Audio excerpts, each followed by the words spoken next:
Since it's been a while since anybody challenged Craig Burley at anything, I'm here to challenge him in Premier League Predictor. I don't get invited anymore. I always invite you, I don't get invited. Let's start off with Arsenal Cardiff City. Yeah, the big talking point obviously was whether this game was going to go ahead because of the tragedy. Well, it seems like a tragedy with Emiliano Sala, the new signing.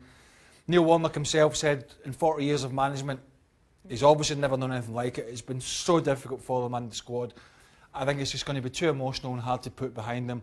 Plus the fact they're struggling in the league anyway. I'm going to go for Arsenal here, but it'll be a difficult game for Cardiff City and their players and their supporters. I agree with you on that one as well. Huddersfield, Everton. Right, Huddersfield fighting for the lives, we know, but changed manager. So, and Everton, they can't keep being as bad as they are with the players they've got, so I'm going to go for a win there. Everton, always a headache, man, but I'm going to pick them to bounce back on this one as well. Manchester United, flying high. Look at my big smile. It's been a while. Craig Burley up against Burnley. And I don't see this changing. I think they're playing well enough. Obviously, Rashford's in great form.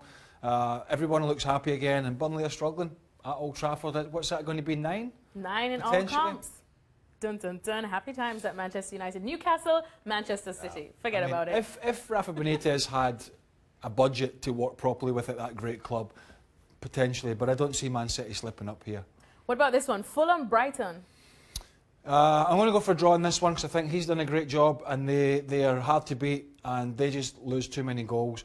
So I'm going to sit in the fence and go for a draw here, which is not what Ranieri really needs. Oh, you little fence sitter, you. I agree with what you said, but I think that Brighton will find a way to push through, even though Fulham will be at home. Well, they'll be struggling. Moving on now, Wolves, West Ham, an embattled West Ham, although that has kind of been the theme for most of their season. Yeah, and Wolves have been excellent. West Ham are now just signed a new deal.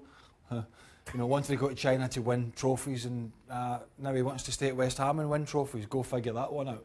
I'm going to go for a draw here because I like what Pellegrini's done. I think it'll be an open game. I'm going to go for a draw in this one at Molineux. West Ham, West Ham, West Ham. Just because I don't really want to see Xhaka smiling anytime soon, I'm going to go with Wolves until his birthday coming up next month. Xhaka's always smiling. Xhaka is always smiling. Bournemouth against Chelsea. Well, it's the first time we're going to see Higuain in the league. Got to run out against Sheffield Wednesday. Got to, you know, acclimatising himself with his teammates. I think Chelsea will be too strong for Bournemouth, who have been really up and down this season, particularly of late. Yep, I'm going to go with the Blues as well. High-flying Liverpool, as per usual, up against Leicester City. Can Leicester bother them? I could see this being a rout, and that I could see this game potentially finishing off Claude Puel if Liverpool hit the straps, because they can just...